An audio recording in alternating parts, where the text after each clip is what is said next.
We didn't come here today to talk about topical. Popcorn Uh, or as you can tell by football the or as you can tell by the title of the episode, we have a couple of marvelous shows to talk about. got I, him there, boys. I've Got him outdone there. myself once again. Um, yes, and obviously it's. I mean, now it kind of feels like every other month a Marvel show's coming out, but which I mean isn't the case. But You'd be correct. I mean, It's literally relatively. every other month. But yeah, we just wanted to talk about obviously the new Disney ones and the old Netflix ones, compare and contrast, maybe dig up some old bones on some even older Marvel shows that people might just not have never heard of or forgot. And so yeah, I mean Moon Knight just currently as we speak coming out. The third episode came out yesterday, and so what do you think of Moon Knight? Me, I think Moon Knight is Having honestly probably one of the best. having watched two episodes in your case. Yeah, I watched 2 episodes, folks. I am sorry I'm not up to date. Cringe. Yeah, sorry I'm not up to date, folks. But I've watched 2 episodes, and I have to say the 2 episodes which I watched were absolutely smashing. Mm-hmm. They were seriously good.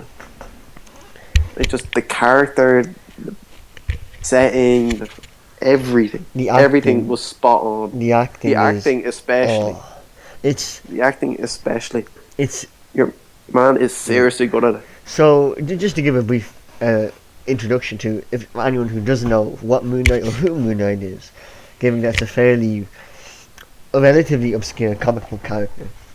But he was originally a Batman clone. I mean he's not, but um he is a superhero who fights crime as you do on the streets relatively, and he has I don't know the exact terminology of it, but he has the multiple personality disorder, whatever it's called, BID or something. Oh, it's personality displacement disorder, I Yeah, think. something like that. Yeah. Where there are multiple versions of him, of Moon Knight, as you will, and it's the fact that different personalities, like he doesn't know if he's sane or not. That's one of the main parts of some of the show and a lot of the comics. Like, is what he sees real or not? Is he just going mental, or is he actually involved in this massive, like, godly, not war, but little battle? And um, what happens in the first 2 episodes is it's very interesting because the actor Oscar Isaac, he's an American actor, and when you Hmm. watch Moon Knight, you'd be quite surprised that he plays a British character. But once you've seen enough of it, you'll realize, the American parts and the British parts. As I'm not gonna, spoil anything, but there are multiple parts of the Moon Knight character, and for an actor to be able to correctly and just to correctly show like the struggles that one would go through, similar to Split, if anyone has seen that movie. Ah, yeah. It requires some level of talent to be able to properly showcase these different personalities, the struggles, just even talking to one another. It's really a marvel. Can't do it twice, boss. Can't do it twice. It's a marvel. Can't do it twice. Another thing that I love is it's I love the how do you say this? The uniqueness of the cinematography and just really bizarre shots you get. They're very freeing. The fact that whenever one of the personalities of Moon Knight talks to another, it's through mirrors, it's through glass. So it's never like ham-fisted. It's never like, oh, who is talking to who. It's very clear when they're talking, how they're talking, what they're trying to convey. You know, like Split had a problem where they had to wear different clothes and he had to talk to himself. While in Moon Knight, it's very clear, and it's just really interesting, and it's super fun to see a character like behind the glass, almost trapped, looking at the other character in the, quote unquote their body, and trying to wrestle the body between them two, or how I don't know how many there's going to be at the end of the show, but yeah. Well, it turns out we were wrong with what our diagnosis for him actually was. Really? So what he has is dissociative identity disorder. Oh. DID for short. Oh, yeah.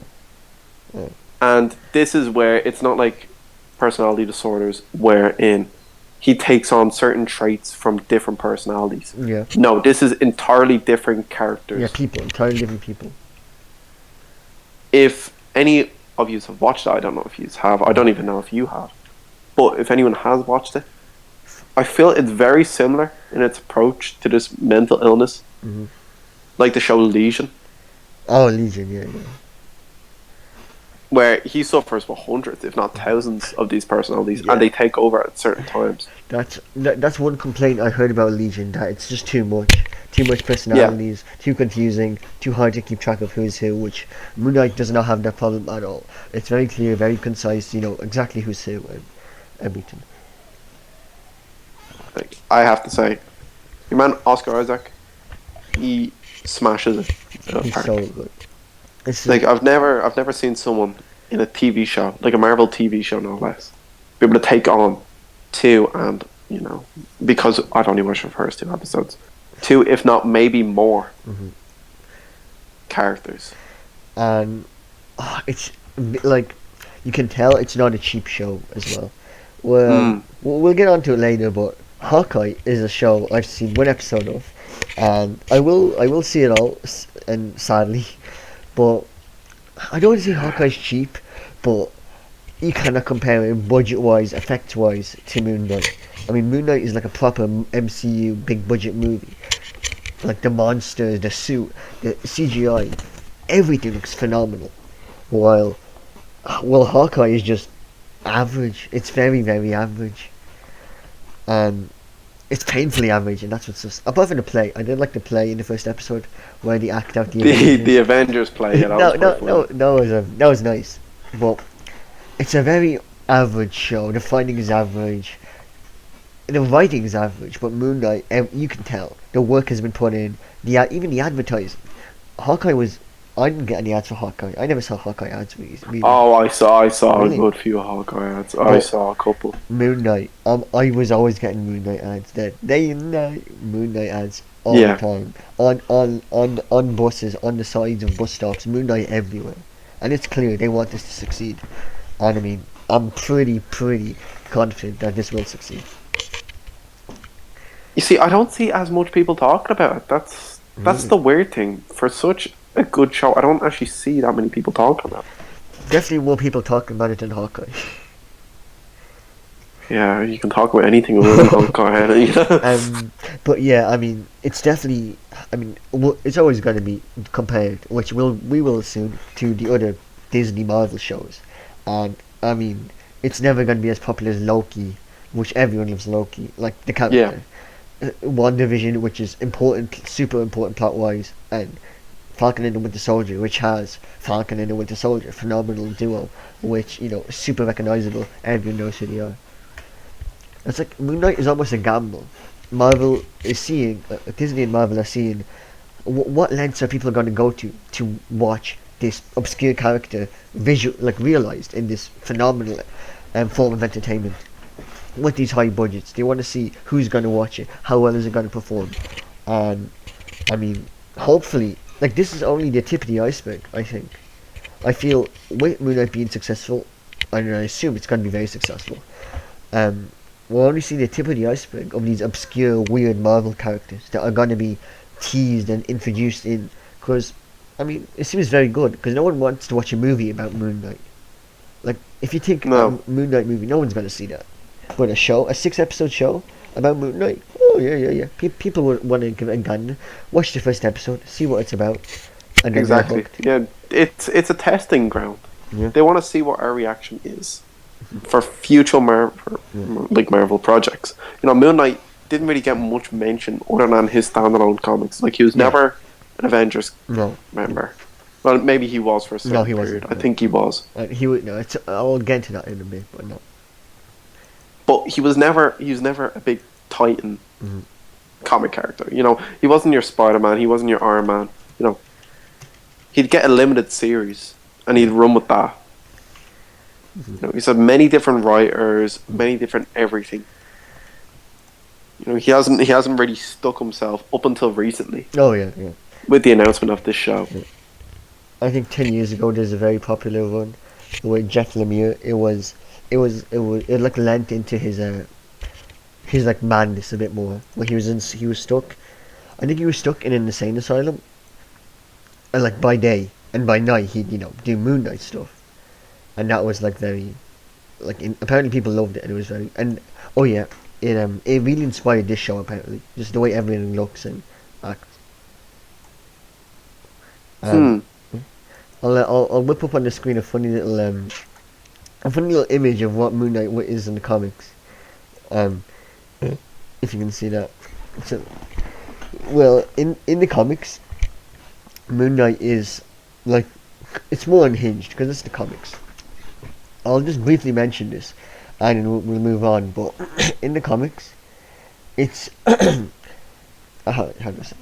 In the show, he has multiple personalities, and when they like put on the suit and they become Moon Knight, they're still themselves, While in the comics, everything is a different personality. So Stephen Grant is different to Moon Knight, who's different to Mr. Knight, who's different to Mark Spector, who's different than, I think there's one or two other personalities left, and Khonshu obviously. Oh, Khonshu, yeah, but Khonshu isn't really a personality. Yeah. But in the show, it's like a lot different, which is, as I said, for Legion, it's for the simplicity, because in Legion, it's super confusing, apparently. So, for the show, they just maybe they'll, like, slowly change it, I doubt it, though.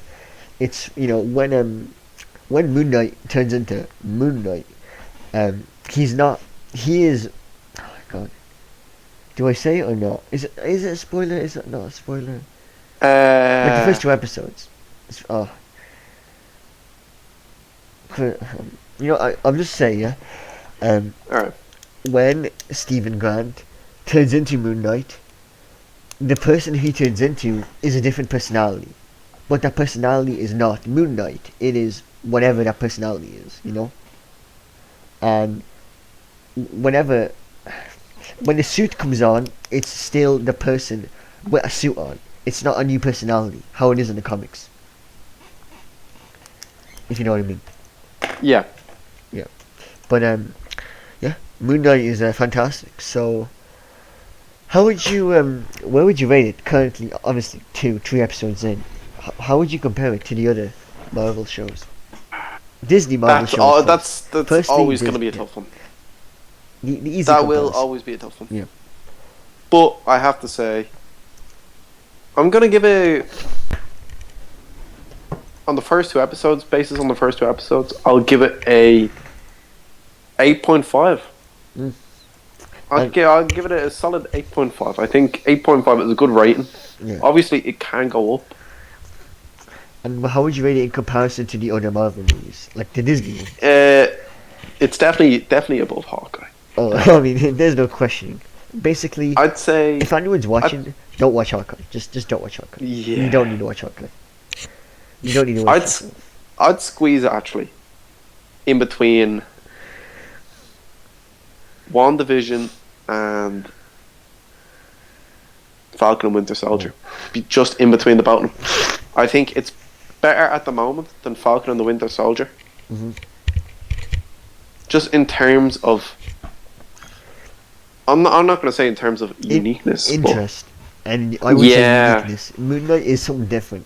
Like when you watch Moon Knight, it's not like as I said, Hawkeye's average. Captain and Winter Soldier, it's not average, but you know what you get when you watch the show, and it's good. You want the action, you want a little bit of politics, you want the Americanness. But when you watch Moon Knight, like, you don't know what you're expecting watching Moon Knight. You know if it's going to be superheroes, gods, mental stuff, like, it's all up in the air. And I think that's the intrigue of that is what makes it so captivating, that you need to watch the next episode, because what is going to happen? Who is going to appear, And because it's a character who we don't really know. Exactly. Like, I'm gonna be honest. I don't really know that much about him. Like, I don't really know that much about Moon Knight. So actually watching the show and experiencing all this firsthand is intriguing. I feel like that's going to be the case for most people. Definitely, yeah. Like, I went into it, I knew a bit about Moon Knight. I knew a bit about Moon Knight, but I didn't know much. I didn't know enough, let's just say. Yeah, oh yeah, definitely. I mean, whatever I'm saying now, that's just based on a bit of research I did. And I'm just interested in Moon Knight because, like, I've always heard he has a couple of really good stories, but realistically, you're not going to go and buy a Moon Knight, like, arc unless you really want to watch, you really want to read Moon Knight. Yeah. But, so let's move on. So I'm just going to quickly rate the Disney. I'm not going to include Moon Knight just yet because, firstly, I'm just going to rate the 3 Disney shows, the 3 main ones: Loki, WandaVision, and Captain the Winter Soldier, Falcon and the Winter Soldier. I'll rate the 3 of them against each other because, I mean, they're the 3 that and Loki are the runners. I mean, they're the 3 that came out at the start and what basically got people to watch Disney Plus and Marvel, like in the Marvel category. So I would put WandaVision first, Loki second, and Falcon and the Winter Soldier third. How about you? My ratings are going to be a bit different to yours. I think I'm going to have to put Loki. Oh. I think I'm going to have to put Loki first. WandaVision second. I'm going to have to put Moon Knight at the moment. No. With the first 2 episodes watched. This could change, by the way. With the first 2 episodes watched, Moon Knight third. Oh, I would say that as well, yeah. Falcon and Winter Soldier fourth. Now. And then, you have your stragglers. Oh, we're not actually including What If. Oh, What If? Oh, that was really good, actually. What If was really good. I finished that. Yeah, I finished it as well. I actually thought that was an amazing series. I wouldn't put it ahead Falcon and the Winter Soldier just because it doesn't matter, if you know what I mean. Yeah, it doesn't matter. Unless nah. Folks, we're getting into Doctor Strange Multiverse of Madness. We're getting Area 51 here. We're turning into Alex Jones over here. Alex Jones. Get the tinfoil hat, people. Don't be going down that route. Jesus. I am. Yeah. Let's talk a bit about WandaVision. And personally, I'm just gonna give a couple of reasons why I think it's my favorite out of the 3. And the main reason, the reason I love Moon Knight, is the intrigue, the mystery, what is gonna happen next. Because WandaVision, the main complaint that you'll hear, and it's true, nothing really happens in the first 3 episodes. Like, it's like a sitcom parody of like the 80s and the 90s and whatnot, but nothing happens in the first 3 episodes or 2 episodes. I don't remember.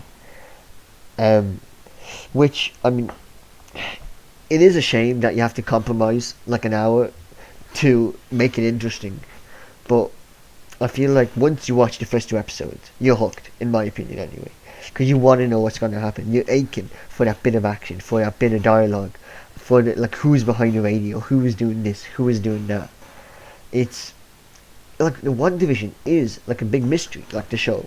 It's all about how is this happening, who's controlling Westview, I think it's called. Like, who's controlling this village? How is it happening? Yeah. How are these characters reappearing? How is Vision alive? How is Vision in WandaVision? You know, he died in Infinity War. How is he here? And I think this like prevailing mystery and slow build is what, in my opinion, puts WandaVision number 1. Like, obviously, on top of that, like, I'm not gonna go crazy into the ending spoilers, but on top of that, it's very smart recurring characters, the little jokes, the little nods, and the implications that it would have on the Marvel Universe, especially in Doctor Strange 2. I feel like WandaVision, I don't want to say it's a must-watch, but I would give it like a highly recommend watch before watching Doctor Strange 2. Yeah, I'd say the same. And I just think it was really goddamn good. Like, there's no other way to say it. It was funny. It was inventive. It had a couple of like really shocking moments, and it brings in a couple of really interesting characters. It does what the Disney shows do. It's all more obscure. It's all more vague. But what I mean by that is, it gives nods to small things in the comics. Um, the way in Moon Knight, in the first episode, um, on the bus, they reference the Global Repatriation Council, which is super important in Falcon and the Winter Soldier. That's the whole immigration thing with the blip, and they reference it in different shows. And in One Division, they bring in some characters that you wouldn't think would appear. This, I just think this randomness adds adds character to the show. And yeah. So why would you say Loki is the best? Okay. I personally think Loki is the best TV show. Yeah. Gonna lean into your uniqueness point and the point you also made about the first 3 episodes of WandaVision. I genuinely thought, like, the first 3 episodes of WandaVision, up until I think it was I think in the the third bee one. suit man. I think in the third one the colour changed. It was the color change, and I think there was a man in a suit. Oh, the beast! Yeah, the beast man. Yeah. That was seriously, like, as soon as I saw it, I was like, "Oh fuck!" Is this the bee man? The bee man. No, I remember everyone making claims that Mephisto was going to be making an entrance into the MCU, and that scene. Oh yeah, everyone thought of that. Everyone. That scene, everyone just went Mephisto, and the fucking internet blew up. I have to say, I was on board with it myself. I genuinely thought, this is actually going to be a fucking, like, horror aspect to it. People actually think if what I put up, there's actually a guy who controls bees in the Marvel comics. Really? I whipped it up on stream. Fritz von Meyer, never heard of him. But he's some German person. Oh, Swarm, never mind. Spider-Man villain. He controls, like, bees. Yeah. And B-Man. B-Man makes an entrance. B-Man makes a beeline. Oh. Where you go? Anyway, so I do think Loki just rates better. Not only, I'm gonna say set-wise, production-wise, because while WandaVision is grounded in reality, and that's great to watch as well. Yeah. It's great to see that. I can't really say grounded in reality due to, they're changing generations and all that, but it's still grounded in reality. Yeah, definitely. The Loki TV show is fantastical in its own way, and I think it's done really well. Yeah. I think the acting in it is superb as well. It's very surprising that Owen Wilson, goddamn Owen Wilson. Yeah, Owen Wilson is amazing. It's fantastic. Owen Wilson is amazing. I think if he tries, he can put in, like, because he's Marley and Me and Gilbert Taylor. If he puts in effort, he can make a phenomenal movie. Like, of course I rated Tom Hiddleston as an actor, but I didn't think he was as good as he was. I thought people just kind of overhyped the MCU Loki a little bit too much. Especially, like, Loki, the dreamy, like, all the fucking... Yeah, I really thought that was the case, because I was like, he hasn't had that much of an impact. Like, if you look at him in the first Avengers movie, you're like, why are people like, Loki Dreamboat, Loki Dreamboat? Apparently Roman is saying that Swarm, aka the V-Man, was a super rare Spider-Man card in Belarus. Off-brand Spider-Man cards, and he was extremely rare. Which, that's pretty funny. That's pretty good. That's good. That's pretty good. And Loki's acting, you can really tell. Like Tom Hiddleston, because Loki didn't really need to do much acting up until that point. I mean, obviously in Infinity War and in Thor 3, but in Avengers 1, in Thor 2, I mean, he was a minor character at best. Yeah. But him actually taking his own show. This was a show, by the way, which was based on fan service. Oh yeah, basically. They didn't actually have plans for the show in their original lineup. They only brought it in because of the outcry Yeah, and his people were given. death. Spoil, I know. No. If you haven't seen Infinity Yeah. War, I'm sorry. But Loki gets absolutely murdered in the first 10 minutes. Oh, he got murked. Yeah. He actually got. He got done in. It's not funny how quickly he got murked. He got slapped. Man got put on a plate. Put on a plate, people. Yeah. Yeah, I still. Like, don't get me wrong. I do think WandaVision's a fantastic show. But the enjoyment factor I got out of watching Loki compared to WandaVision, you know, it all adds up. It definitely does.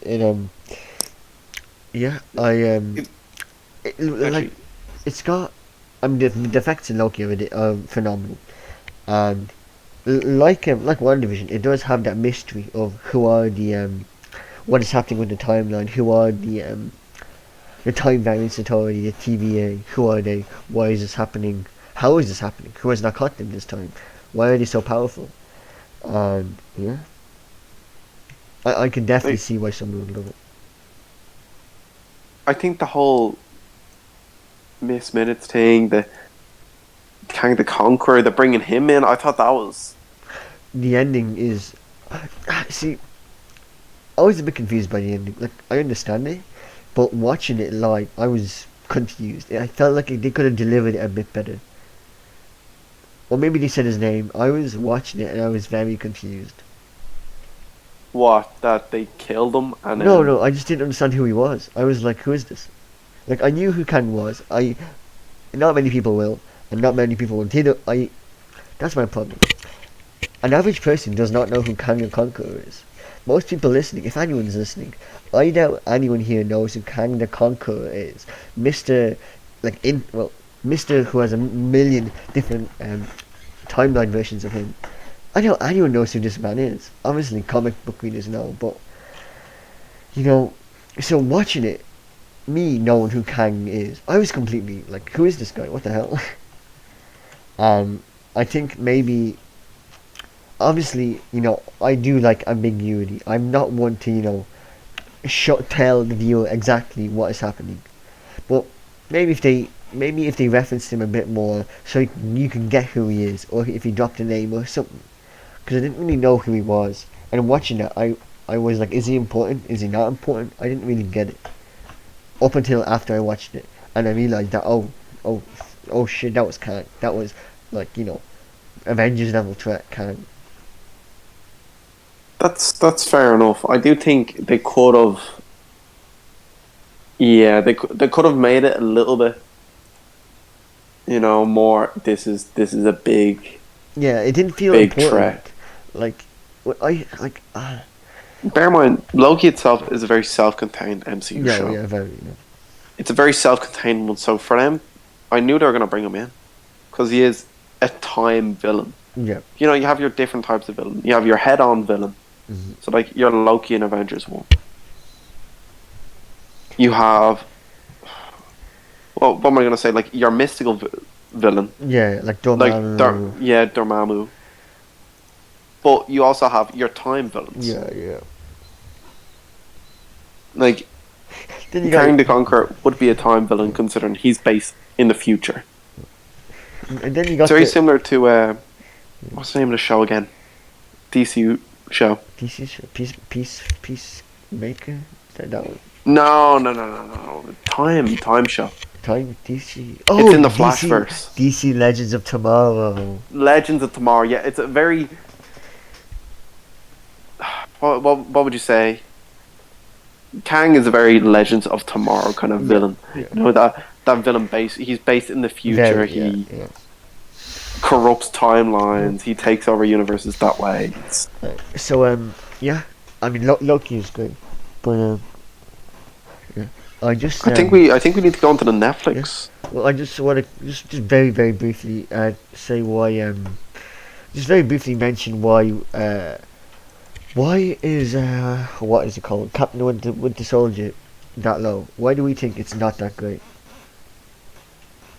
Genuinely, I feel they did a couple things wrong, and these are couple nicks.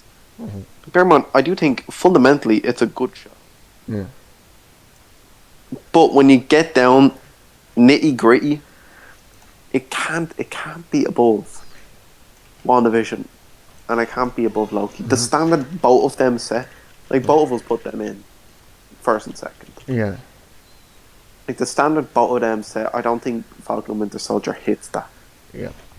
I think the story is too basic. It's almost, I'm gonna say too predictable, but it's too. It's kind of samey, if you know what I mean. Yeah, it feels very.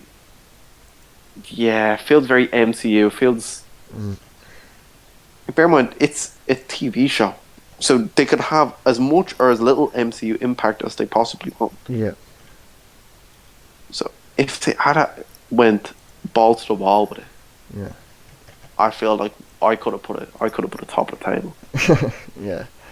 If they had brought in a few more casualties, if they had brought in. Oh, I'm not gonna say what I don't remember the reveal of who is the leader of Madripoor. Very, very disappointing. Yeah, I thought that was weak as well. That was one of my nicks, which I was going to go into. Oh, that was so bad. I'm sorry. That was, in my opinion, terrible. I remember us two talking about it, actually. Yeah. And the power scaling as well in the show is completely Oh whack. my god, it was ridiculous. It was so bad. Now, if people haven't watched the show, I feel like everyone has at this stage. Yeah, yeah. Yeah, so, yeah. Plus, it's not exactly a crazy thing, just a power scaling to talk about. But John Walker is brought in as the new Captain America. Yeah. And John Walker is a very capable soldier before taking the super soldier suit. Oh, a really good character as well, mind you. Really interesting. Yeah. He is seriously good at his job and at being a soldier and, being that guy. Yeah. And then you see him in the show and he's going blow to blow. Like random dudes. It's just like random bad guys. Like goons. Like he is struggling. Like you see this man and he's like, oh, I must resort to killing. Yeah. Oh god. Well, what am I gonna do against these 3 goons? Yeah. But then you have characters. Like I don't want to get too much into it, but you have characters who also have the super soldier serum. And they're cracking on people. Oh my god, it's ridiculous. Like, it's when you have this super trained, super soldier, like Olympic level gold athlete, like American war hero, losing to a bunch of like young adults, like who can barely throw a punch. It's, I don't know, it's wrong. It doesn't feel right. It's a bunch. I'm not going to go too much into detail, but like a bunch of teens who are given the same. What would you say? Like the same boost he was given. Yeah. So bear in mind, they're both on equal grounds. You're telling me a decorated war veteran against a fucking teenager, against one of us. Oh my god, it was like, who would you think would win? My money's on the war veteran with an absolute massive shield. Like this dude is huge. Oh yeah. And you're telling me she wins? No. It's not right.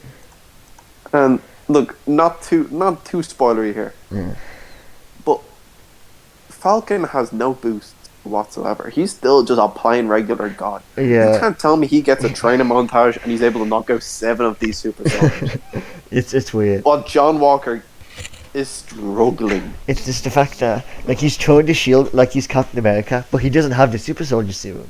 So like, how is he doing this? Like Captain America is like physically a lot stronger than Falcon because he literally has a super soldier serum. Falcon does not. How is Falcon pulling this off? How? Now, if they had went into like, Falcon's using like a lighter shield, or Falcon's doing this, or Falcon's doing that. Well, maybe he has like thrusters on his arm or something. If Falcon took the goddamn serum, if he like had to resort to it, like he's like, oh, I don't want to be Steve, but I have to, It would have made a lot more sense. Yeah. But now I feel like it takes away from the whole show. The power scaling is just completely broken. Like, you're telling me a guy with no super soldier serum is. I was gonna curse there, but you know. We've cursed enough, but we got the point across. Now, Yeah. we love these these Disney shows, but I assume people are aware that there is the other side. That now everyone can talk about it, but a year or two ago, no one knew if these shows are ever going to be mentioned again. And these are the Netflix Marvel shows. Mm. And if you think I'm going to mention the best one, I am. My favourite one is, of course, the Inhuman show, which wasn't on Netflix, but that was the best one anyway. Yep. Inhuman show like, on Sky One. Gotta catch yeah, there. Sky One, best show. It's got Ewan Rion, the actor who plays Ramsay Bolton. He's in it, and absolutely star-studded cast of a Ben Affleck clone and a literal wax figurine for Medusa. It all looks terrible, but it's their best goddamn show. Yep, I couldn't keep my eyes on it. Yeah, it's just you watch the show and you're mesmerized by how goddamn good it is. Like, just look at it, look at the screen, look at them. Doesn't everyone just look like a superhero? Do you not just look perfect and definitely not completely just wrong Like, and stiff? watching Inhuman show made me reconsider life. Oh, it is just gonna tell you that right now. It's a blessing. I mean, are we like? I feel like watching the Inhuman show, it's a gift. Like, I don't think we should be able to watch it. It's that good. The gift which keeps on giving. But in all seriousness, it's the worst goddamn show you'll ever watch. This and Black Lightning, which is not a Marvel show. It was bad. I love Owen Wilson. I can't pronounce his first name. He is a phenomenal actor. The only good part of this show. But oh my god, it is a shocking show. It is it is terrible. It's just one of the worst shows you'll ever see. I was out here quite literally schlepping through that show. It was terrible. Schlepping through. It was a struggle to watch. It was. I watched 3, maybe 4 episodes. I watched 3 episodes and that was too much. It was so sad to see as well because I was genuinely excited. I love the Inhumans. I think the Inhumans are super interesting, faction. They're not as good as the X-Men, but they're so interesting. Black Bolt is one of the coolest superheroes in Marvel, and Medusa, Crystal, the Daw, Lockjaw. There's the amount of good heroes is ridiculous. The fact that they made such a shocking show is so bad. And characters like Karnak and Gorgon, if you're listening, you probably don't know who that is, but I would say they're not staples, but they're really good. You can do really inventive stuff with their powers, like in Moon Knight, but it was just the worst. But no, it was quite literally shocking. A better word, big. It was inhumane. Inhumane. All right, that one. That one, you're on fire tonight with these. I'm not gonna lie to you. Unlike the Inhuman show, there was one show which managed to break the cage, and that is Luke Cage. No, Luke Cage. I was happy with Luke Cage. I was happy with the show. I mean, I only saw season 1. I must say, I have a conflicted relationship with Luke Cage. The main problem, I would say, is the first half of the show is phenomenal. It's a slow-paced show. That's very important to know. It's a very slow show, but I don't mind that. First half, phenomenal. Mahershala Ali, I'm pretty sure, as Cottonmouth, a phenomenal villain. You'll struggle to get a better villain than him. Phenomenal actor. Everything's going great. And halfway through the season, something happens to this character, and he's no longer the main villain. And instead, his sister. I think you can just spoil it at this stage. It's been out 4 years. Maybe. He gets this physical he's not like a specimen, but he's a menace. He's mean. He can fight. He gets like bonked on his head by his sister, thrown out of like a club balcony, dies, and then his sister, like this lawyer, suddenly becomes like the kingpin. Oh, it's so bad. Like the whole point is, I mean, I understand. The point is that Cottonmouth, um, in their history, like when they were children, Cottonmouth was soft spoken. He played the piano, and his uncle like forced him into a life of crime and mob, while his sister was always like doing all this like crazy stuff and going out and taking drugs, and she became a lawyer, and like I think she tried to become the mayor of like their city. Yeah, she did. Yeah. And I understand the contrast, and that like the people are gonna shed their skin like Cottonmouth, and they're gonna show their true colours. But I did not like that. The fact that she just took him out with ease, no plan, no nothing. She just bonked him on the head, threw him out, and everyone followed her like it was nothing. Like, oh, praise Queen, you're the new heir now. Praise Queen. Like, it just didn't make sense. And oh my god, they introduced Diamondback, a long lost brother of Luke Cage, who also has like he has a suit that makes him as strong as Luke Cage. Oh, that was so lame. That was so lame. I don't know. Suit makes you as strong as Luke Cage. Lame. Luke Cage had potential. The first couple of episodes were phenomenal, and that prison episode was great. But I think we were just let down by very, very poor decision making. What would you say? Of course, I thought the first season of Luke Cage was extremely good. Cottonmouth was an extremely good villain. He was not like a strong villain. He wasn't like your typical villain. Yeah. But he was someone which needed to be tackled. He was a bad guy. Very He was, like you said, he was a menace. Yeah.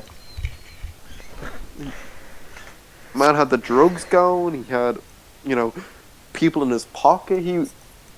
He was good. Yeah, he was. And like you said, the actor was amazing. A phenomenon. And he wasn't like necessarily like a super bad person No, either. he wasn't. Which is the point of his character, that he's the conflicted. He's he is a complex character, as you would want. But whoops, I just clicked it. Never mind. Oh god, I did it again. Jesus. Never mind. But yeah. Did you watch season 2 by any chance? I think I watched a bit of season 2. I dropped it, to be honest with you. I mean, what was it like? Curious, because I actually heard nothing about season 2.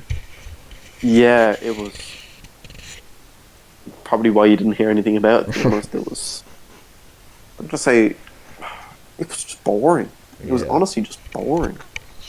Boring to watch. I couldn't actually stomach any more of it. Mm. Like sitting there thinking, this is actually going to end, and that's never what you want from a show. No, God, no. Yeah. Sad to say, but so, moving on to, have you watched The Punisher? Just quickly. yeah. So you can go ahead. I haven't seen Punisher season 2. Yeah. I haven't seen Punisher season 2. I'm gonna get punished for this, for not watching it, and I'm being punished right now. So you can go ahead and give everyone your thoughts, and is Punisher any good? Is it bad? What's it like? I think Punisher season 1 was, I'm not gonna say one of the best.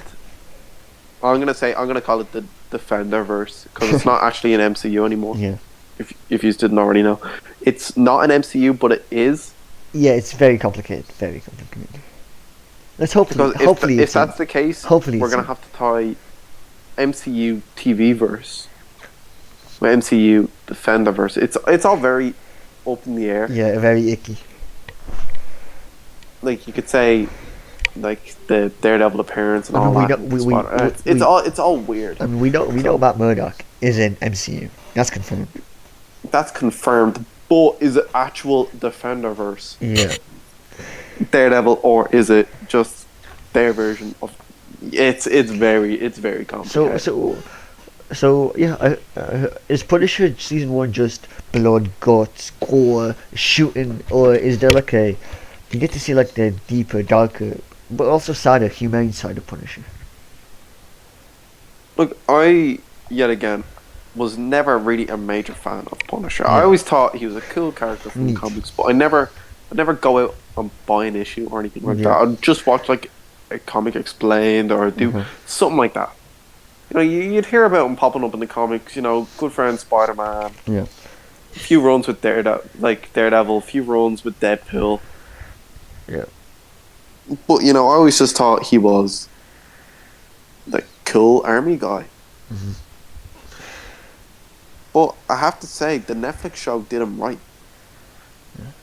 Yeah, actually, it did him right. They had a self-contained plot, peddling forward from him being in Daredevil season 2. And I thought him in Daredevil season 2, that's what got me hooked Oh, on he the was Punisher show. phenomenal, phenomenal. He was seriously good, and he was like an actual menace. Oh, He he was Like, like Cottonmouth. He was an actual menace. people like were running from him. Like I know articles and news. Like people were like protesting to get him in prison. Get this guy in prison. Get him locked up for life. We see the police in the show. They dug deeper into that as well. Yeah. Even the police were fucking scared of this guy. Yeah. They're like, you know, you're bad. You're an actual bad person. Yeah. But we can't lock you up. Mhm. They were genuinely afraid to lock him up. Yeah. Like at the end of the show, they were like, you know, you got another bad guy off the street, so we're gonna let you away. I genuinely think the only reason they let him away is because they're afraid he's gonna turn on them. Yeah. This guy has no bounds. Like if you even have like a hint of in this plot being any way related to what happened to him, like very sad what happened to him. Yeah. People don't know. I'm not going to say too much in case you do want to watch it. Yeah. I highly recommend it. Yeah. But what you hear happen to him and what leads him down the path of becoming Punisher, if there's even a hint of you being related to that, you're fucked. Okay. Like, man actually had people pissing themselves at the thought of, oh, you know, a guy who was related to this just got killed. If you're related to that, you're actually shitting yourself. Because he kills people during the day, kills people at night, kills them in their homes. Yeah. He's an actual boogeyman. It is. I can only imagine how brutal the show is. I mean, like Oh, it seriously, is one of the most brutal MCU shows we will ever win. Yeah. Like I don't- they are not giving him a season 3 on Disney Plus. Good lord. Yeah. Hey kids, you like Iron Man? Do you like Captain America? Well, let's watch Punisher absolutely devour people and shoot their heads off and torture them and electrocute them and God knows what else he does. Like there is a reason.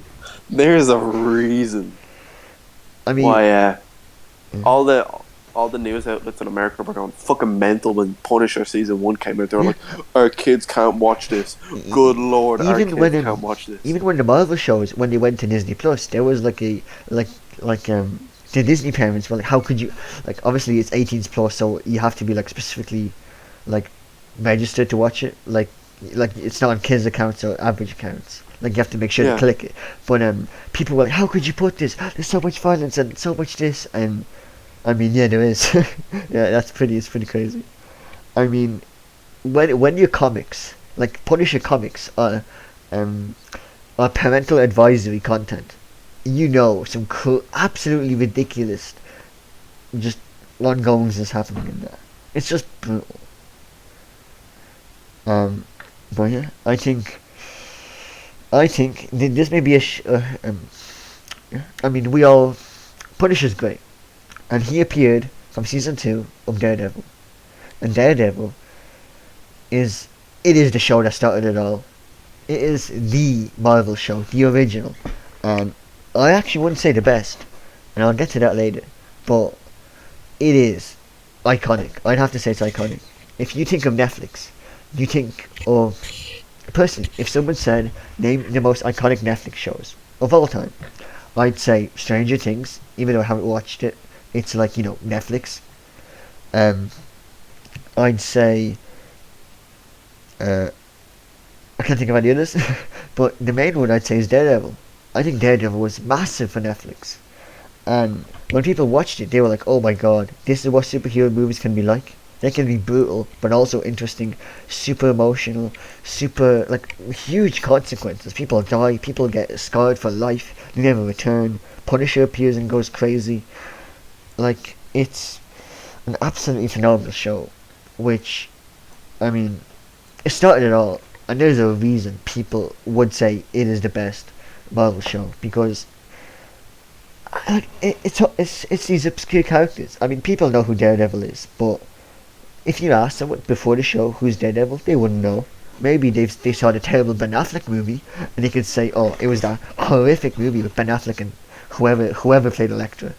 We're all in latex.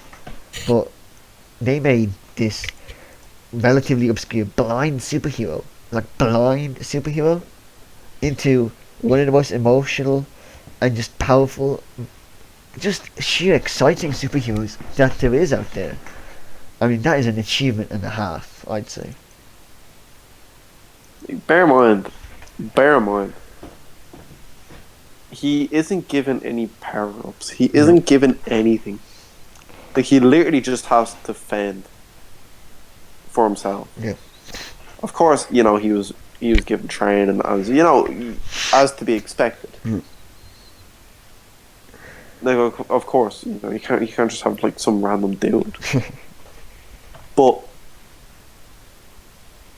the way he tackles everything, he doesn't actually tackle everything. I'm just this weak dude. Oh yeah. The way he tackles everything, he tackles his blindness, he tackles everything. It is an empowering show. Yeah. I think what I really love about it is his moral compass. It's one of the reasons I love Batman so much. Especially season 3.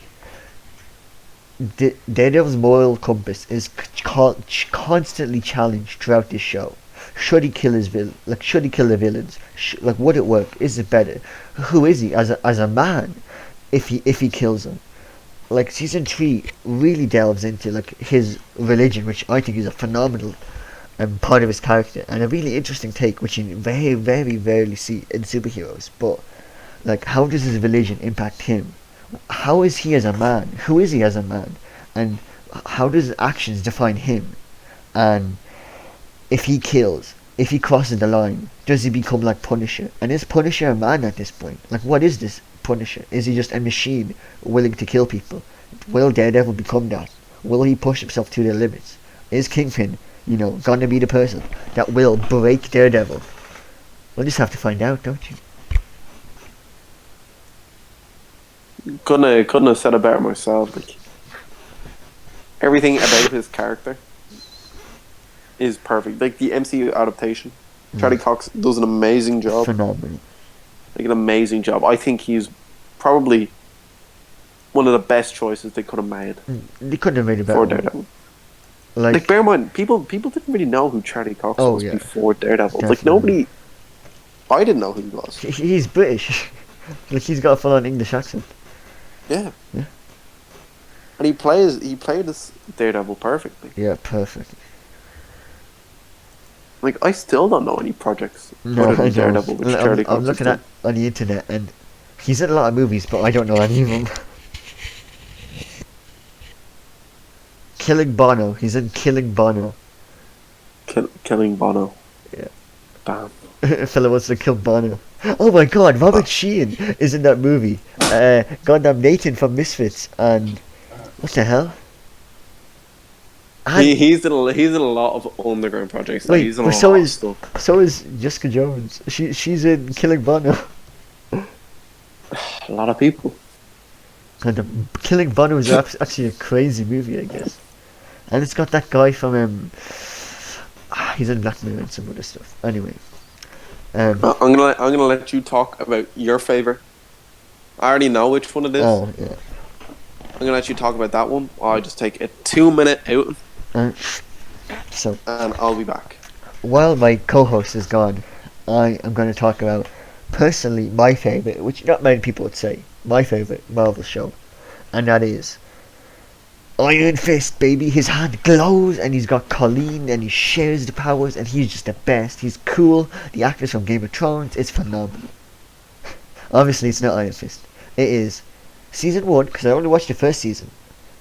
It is Jessica Jones. I watched season 1 of Jessica Jones completely on a whim.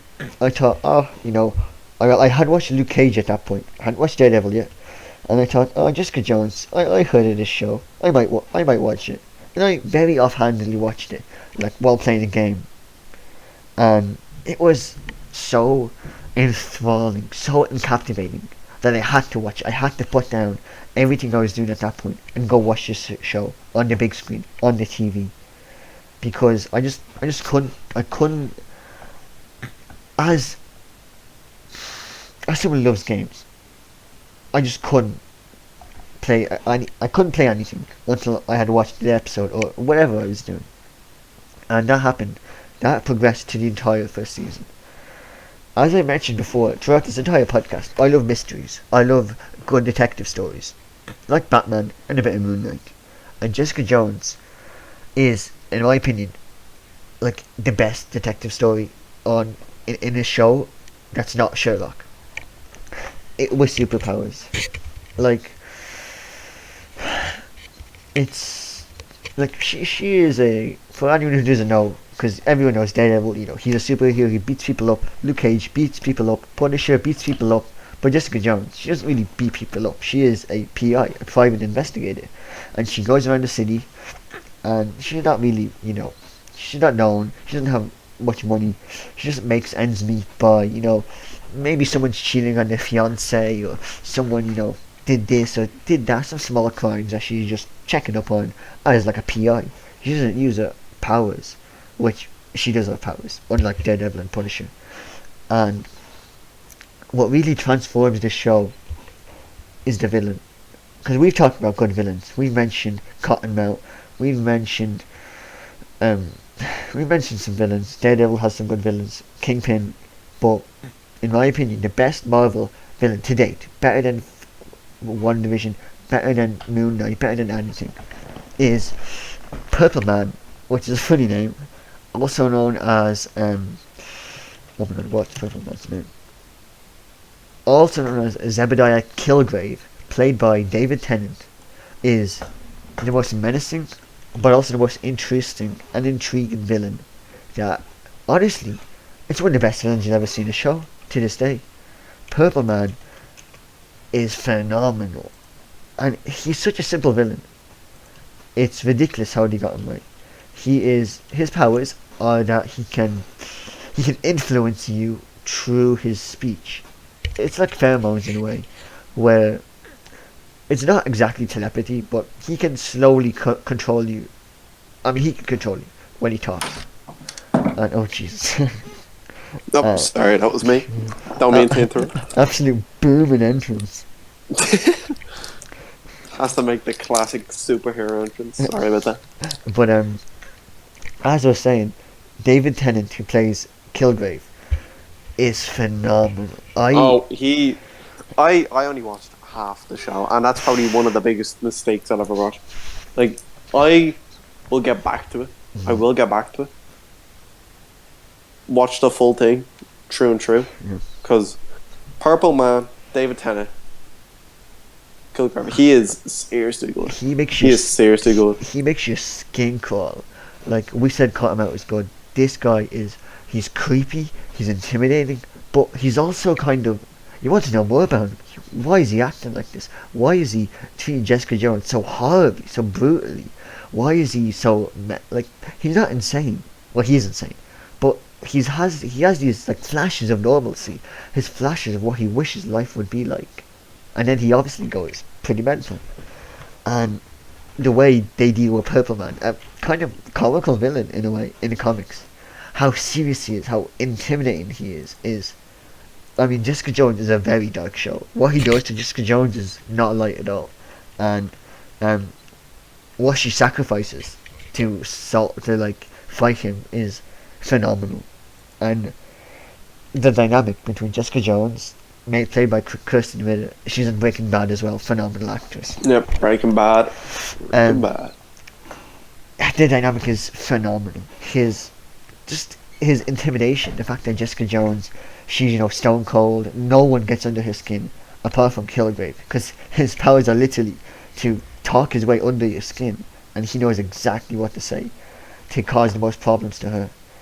And oh my god, it's so good. And you have appearances of Luke Cage in it, which is very good. Luke Cage is surprisingly important in Jessica Jones. In the first season, I haven't watched any of the second or the third one, and haven't heard much things about it.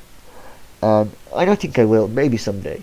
But season 1 of Jessica Jones trumps, in my opinion, all of the Marvel shows, all of the Disney shows. It's just so goddamn interesting. So dark, but not overly gory. It's not gory. It's not dark for the sake of being dark. It's phenomenal. It is truly phenomenal, I'd say. We undermine how overpowered Purple Man's, and I'm not talking about Purple Man from Five Nights at Freddy's here. I'm talking about Purple Man from the Netflix show. Yeah. We undermine how overpowered his ability is as well. Yeah. Like, what would you do if you had the ability to influence anyone through talking? Oh yeah. How would you act? Well, think about it. Yeah. You walk up to someone at an ATM. You influence them to give you their PIN. Yeah. Well, now you have the card. Yeah. You can take money out of their thing, a free will. Nobody's going to stop you. You influence someone at a bank. Just hand me all the money over in a duffel bag. Don't make any scenes about it. Yeah. There you go. Someone Of course, I've only watched half a season, so I don't know how overpowered he is. But from initial glance, and Jessica Jones has slight resistance to it due to her powers. But a normal human, a normal person, they're hooked. You could quite literally set up a cult. Oh yeah, definitely. Yeah. Quick question: have you watched Iron Fist? Yes. Oh, you have? How much have you watched of it? Whole season, baby, the whole season. Only one though. Is there? There's Maybe two. I watched the second season too. The one where he shares the Iron Fist. Yep. Yeah, Oh god. I've seen it. Well, then why don't you enlighten our viewers on the absolute brilliance that is Iron Fist? Look, I've watched a lot of shite shows in my life. I've watched a lot of shite shows, and Iron Fist. It's not surprising that it's one of them. Yeah. But it's not like you're watching it and you know it's a shite show and you just keep watching it. Iron Fist it's like a disappointing shit show. Uh-huh. Yeah. Like, I genuinely season 1 wasn't good. It wasn't good. Uh-huh. But I had glimmers of it being, it could turn good. Yeah. And I thought they would lean into that a bit more, and that's why I kept on watching it. Oh. But it was just so bad. Yeah. Everything about it was just so bad. The character, bad. I was bored. Didn't really care. His powers, yet again boring. Didn't really care. The side characters were boring. The villain was boring. But Marta Lucanello is saying hi, so if you're watching hi, listen to Owen's scathing review of Iron Fist. Best show on Netflix, by the way. By far the best show. And he's tearing into it like an animal. Cutting through it like a fine steak. Fine steak at the roost. But I can't even joke around like in Humans and say, oh, this is the best show. It wasn't. It was sad. Oh. Watching it, and I actually felt sad. It's like, wow, this show could be better. Yeah. What we've seen of Iron Fist in Defenders, it was just very average. Nothing was nothing phenomenal. Nothing stood out. Nothing was interesting. He was just a guy with a strong fist. And like, I do think Iron Fist, like, you can do a good story with him. He's got like very deep background, very good lore in the comics, and I was just surprised how weak it was. I haven't watched it, but it just all seems so weak, which is disappointing. And yeah, They could have actually done something somewhat interesting. yeah. Well, but they didn't. Only time will tell. Yeah. Which it won't. It won't. I'm never gonna watch another episode of Iron Fist again. But, if time was to tell,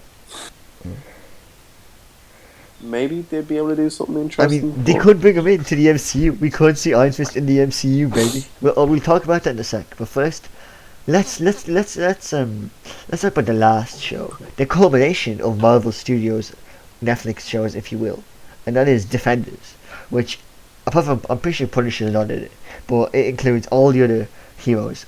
They come to one group, the Defenders, the street level Avengers, basically, and they have to solve like the Hand's I think new, it was the Hand. Hand. It was the Hand as the main villain. yeah, the Hand's new like diabolical plan to. I don't even know what they want to do, honestly. They want to resurrect a character. Don't.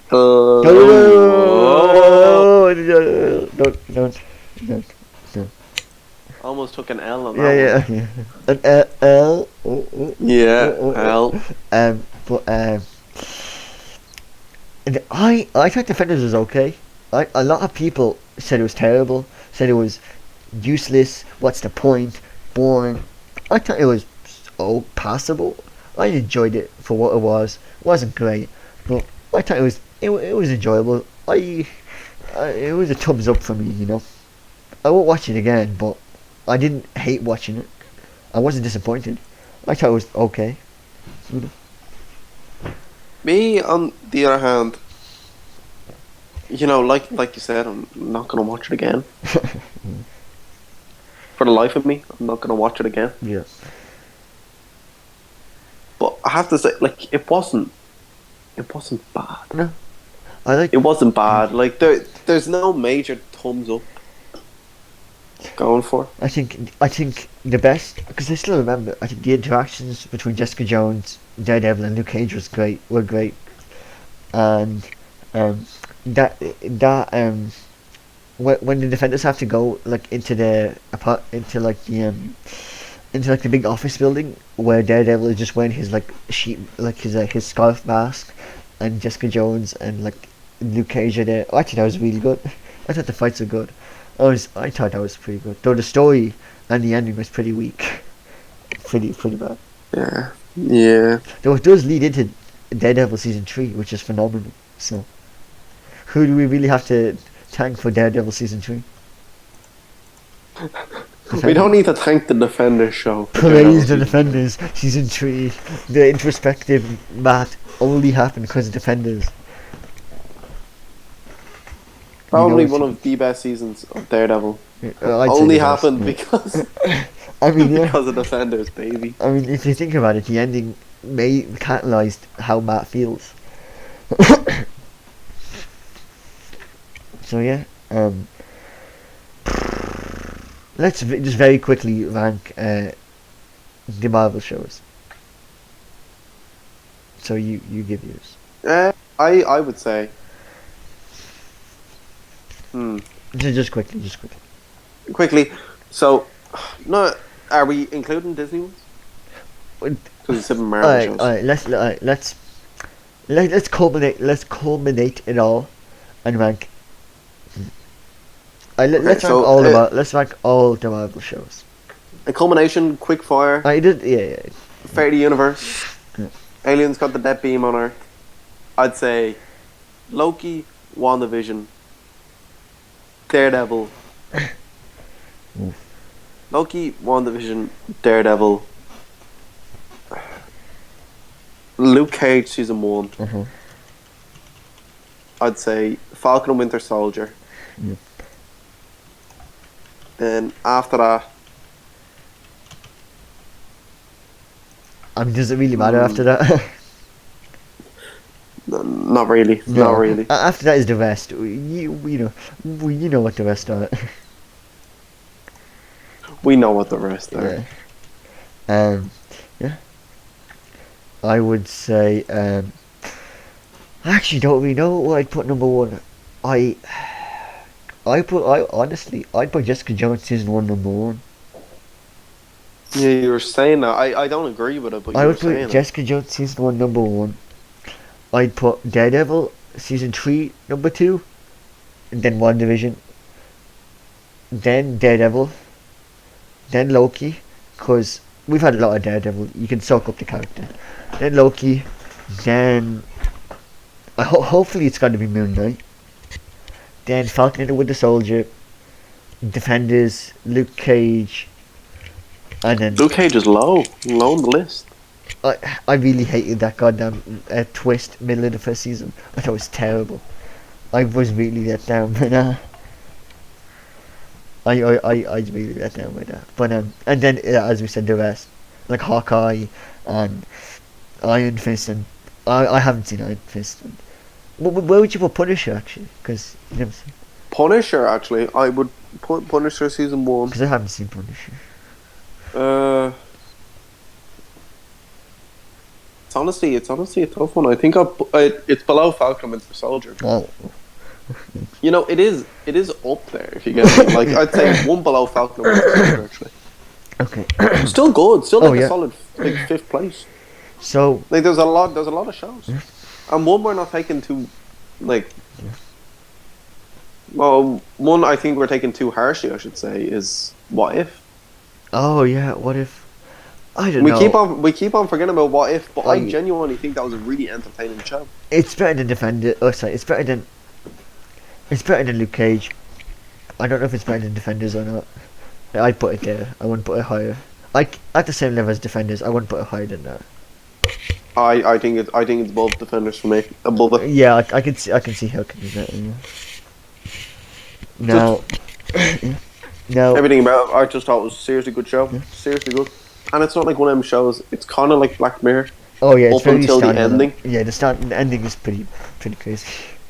Oh, that's what annoyed me.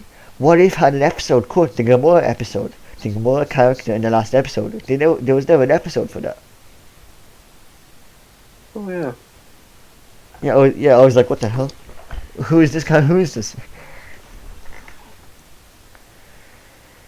But bit weird actually. I honestly weird. I didn't remember that. Yeah, because Gamora is there, and I'm like, oh, who's it? Like, why is she here? Like, we have every single important character that we've met along the way, and Gamora.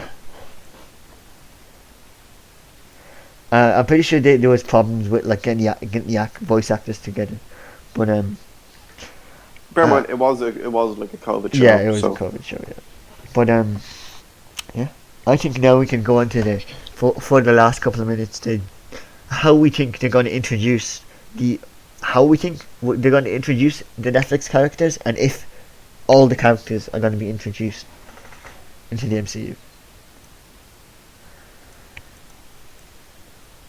You say if all the characters are going to be introduced? Like if or how? Like we know Daredevil's there. Daredevils are there. Is there anyone who we think is not going to show up? Like who's just not going to make an appearance in MCU, and they'll just retcon him? I feel like knowing MCU, they're going to add everyone in. Yeah, I think they're going to be good.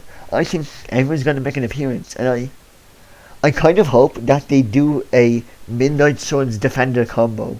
Because you put, look, I doubt anyone knows this. The Midnight Suns are they're like, it's like the Defenders. They're a faction, like a group, and it's Moon Knight, Doctor Strange, Ghost Rider, and like one or two other people.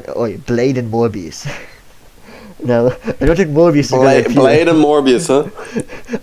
I sadly don't think Morbius is going to appear after. We need to see. We'll get to that next week. We need to see that movie.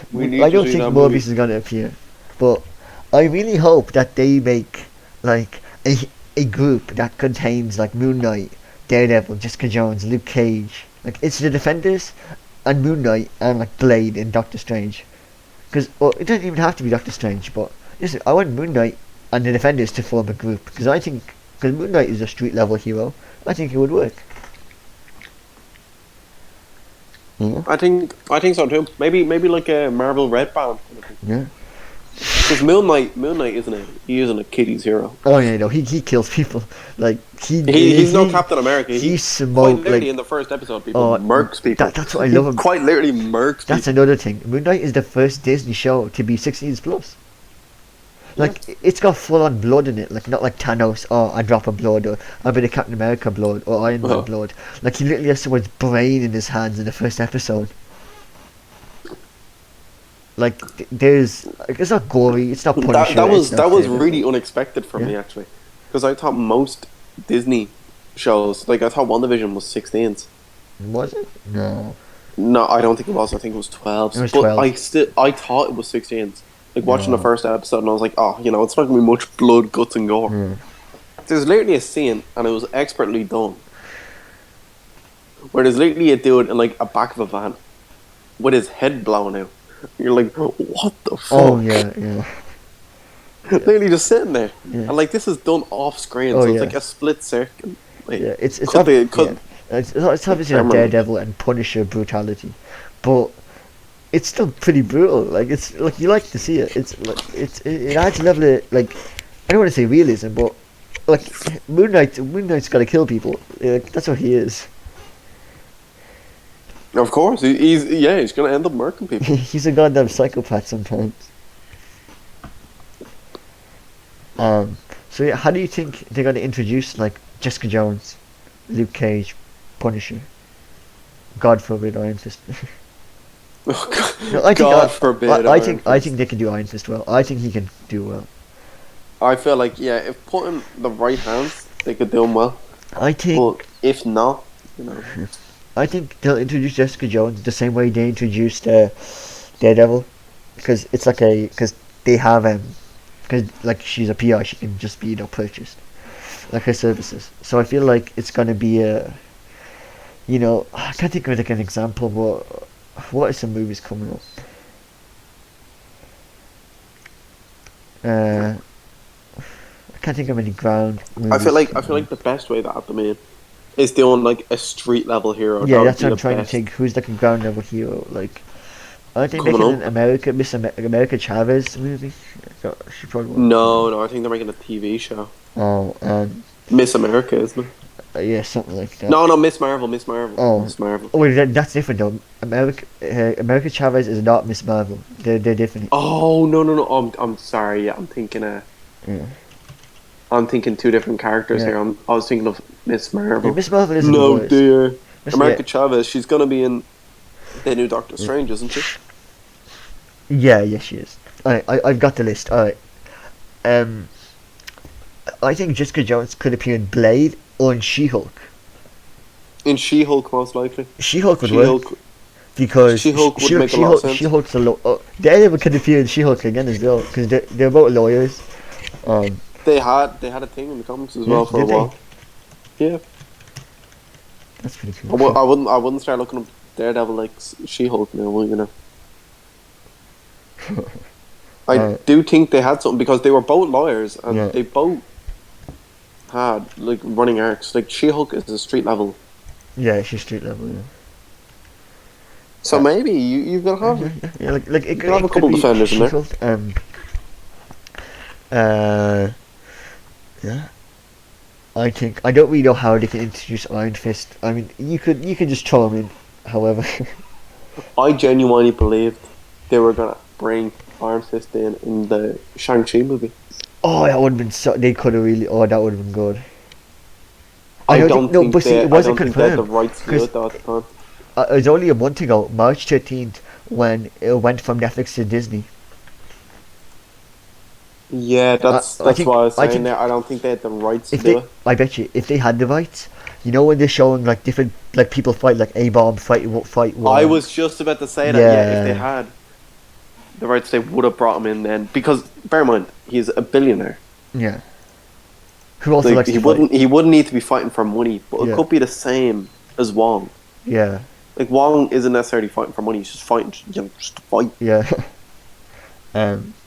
Definitely. I feel like that could have been perfect, and maybe like Shang-Chi too. You could see him come in. Just bear in mind, he's also, Yeah. mysterious clan Yeah. based in like a different fucking reality. Sorry, curse, but it makes sense. You've not gotten a lot more curses than you have got. Let's just say that. Oh no. That's fine. I'm pretty sure. Actually, I'm just looking now. She-Hulk is supposed to be a show, and it should have came out Yeah, it's before a show. Moon Knight. Apparently. Really? Yeah, no one really knows what happened. And also, Tim Roth plays Abomination, the guy from the Reservoir Dogs, the informant, Yeah, Mr. yeah. Orange. Mr. Orange is playing Abomination. Yeah, I don't know how. He's pretty skinny. Oh wait, no, I bet you he's playing A-Bomb. I don't know who he's playing. We'll see. It should be interesting to see. Oh, he was in the. Oh my god, he was in the movie. He was in the Hulk movie. Wait, Was he? I'm looking. He was in the Hulk movie. Oh my god, I actually have not seen the Hulk movie. Lord forbid. I've seen the Hulk movie. He's in it. Look, I saw it when I was like 9 years old. The Hulk movie. Yeah. There's Jesus. pictures of him. I'll whip it up. Tim Roth, legendary. I'd say he's a bit of a legendary actor. He's in the goddamn Hulk movie. Well, Here he is what with an goddamn MCU grenade debut, launcher. huh? What an MCU debut. Imagine somebody being told, these are the Marvel movies, you need to watch in chronological order. And they watch the Hulk. You go, number one, Hulk. Oh, that's gotta be sore. That's like, imagine jumping into the MCU. People are hyping this up for days, weeks, if not months on end. And the first movie you watch is Hulk. Imagine how disappointed you must be. I'd be sad. I'd be like, I'm sorry. Like if I knew nothing about Marvel whatsoever, if I knew nothing, like I was fresh into it, Yeah. I was told, okay, first movie you need to watch is the Hulk movie. And I watched it. I'd drop the series. Yeah, you just go, you know what? I don't think this is for me. Yeah. Superheroes, they're not that good. You genuinely watch it and be like, I guess superheroes aren't my thing. Damn. Guess I gotta watch Bridgerton now. Damn, that was shit. Now I need to watch Roblox gameplay videos again. Gotta watch Ninja. Yeah, gotta go watch Tfue. Get another dub. God damn it. Yeah, I think I really hope that they're gonna appear. I'm very excited for them to appear, and just a reminder if anyone's watching to hope you enjoyed. We're gonna slowly be wrapping now, and hope you enjoyed. If you could drop a follow, that would be very nice. We'd very appreciate it, and thank you very much. I think we're on 9 now, aren't we? 9. We've been on 9 for the past 7. For the past week, we've been on 9, which is very, very, very good. We're very close to pogging out. But just to finish off the episode, I am gonna bring in something that sadly it's a promise that we failed, and we're very sorry. But we have not seen Morbius. We know some of you may have expected us to be talking about Morbius today. It was supposed no Morbius sweep this It was week, supposed folks. to be a Morbius sweep. Unfortunately, scheduling just got in the way. And yeah. You know what? We'll give Morbius a run next week. We're definitely gonna. By the way, I'm pretty sure the I'm not gonna confirm or deny, but the podcast might not be next Thursday. Just saying, might not be next Thursday. Maybe Wednesday. That's fine. Yeah. But we'll be able to get it done. We'll get it done. Rest assured. It's Easter break, folks. Yeah. Easter break. Whenever the podcast is, it will be a Morbius sweep. Morbius sweep. Oh god, I am excited for that movie. I'm excited. Yeah, it's kind of sad how excited I am to see a movie which people have been trashing. Absolutely smoking. People are trashing this movie, and I can't wait to buy a large popcorn, large drink, and go in and watch this. Yeah. 90-minute spectacle. Yeah. I'll just quickly check how long Morbius is. I think it is 90 minutes. I think it is a nice, comfy 90 minutes. That is very short. It's quite literally a speed run. Morbius sweep speed run. And then, it's an hour and 48 minutes. Yeah. What is it? An hour and 48. Credits are probably By the way, 10. I'll just quickly say, apparently Jared Leto wanted all 3 Spider-Men to appear in Morbius 2. Jared Leto doesn't ask for much, does he? He's a fairly humble person. Jared Leto, the man himself, he doesn't ask for much. Yeah. Goddamn. All 3 Spider-Man in Morbius 2? movie. Yeah. That can be done. Depending on this. That can be done for you, Jared Leto, sir.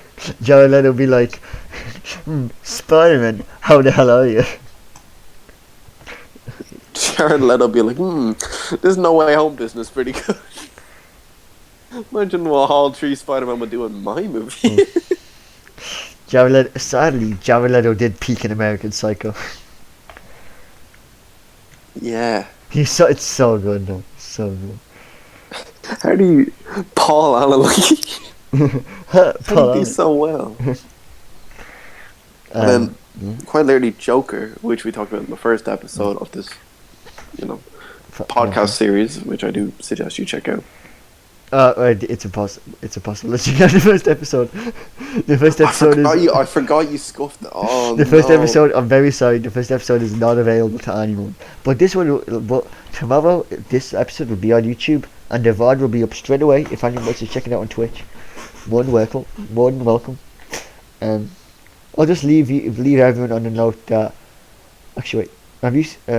Jared Leto was in Blade Runner 2049, wasn't he? He's the villain. Yeah, he was. Yeah. I hadn't watched it, so don't spoil it. But was he good? He's actually pretty decent. To be honest, I completely forgot he was the villain. So, alright, well, everyone. As sad as that might be. Next podcast is going to be a podcast. Jared Leto himself won't let us forget. So. Jared Leto himself will not. Yeah. As you said in the movie, well, I don't think you said this, but as they say. It's Morbid time. Catch you next stream.